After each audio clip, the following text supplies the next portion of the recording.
Pala si Paul Michael Bernabeng, taga Parañaque.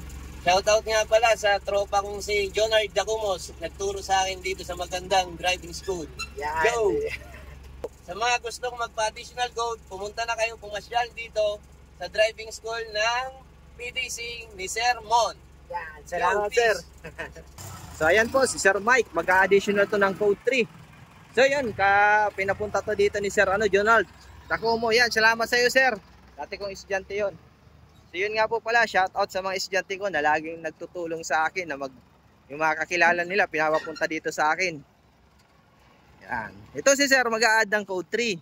So sa code 3 po mayroon tayong C at D.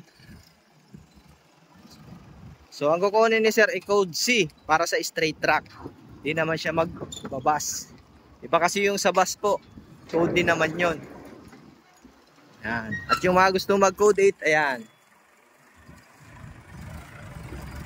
PDC kasi ang hahanapin sa inyo ni LTO para makapag-additional code.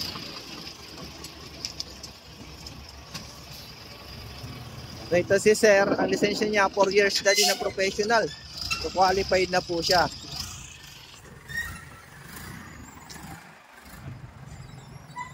Yan, yung parking yung gagawin ni sir. So sa mga gustong mag-code 3 dyan, dapat ang lisensya nyo po is code 2 na 4 years na professional po. So kung may bago kayong code, double check nyo po yung likod ng license nyo. Kasi sa bagong code nyo, makikita nyo, yung B2 hanggang 3.5 na lang po. Nasa likod po yun. So hanggang 3.5 na lang yung pwede mong imaneho. Yan, parallel parking naman gagawin nyo, sir. Yeah, atras, sir.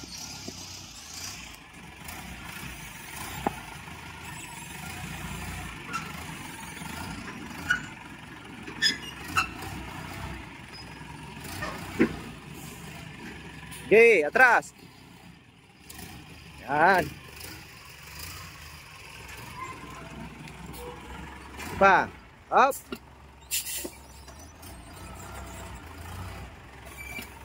Yan, okay na. Yan, ayos sir. Thank you sir. Yan po, yung mga gusto mag-additional code 3 at code 8 PM lang po. Maraming salamat po. God bless po sa inyo lahat.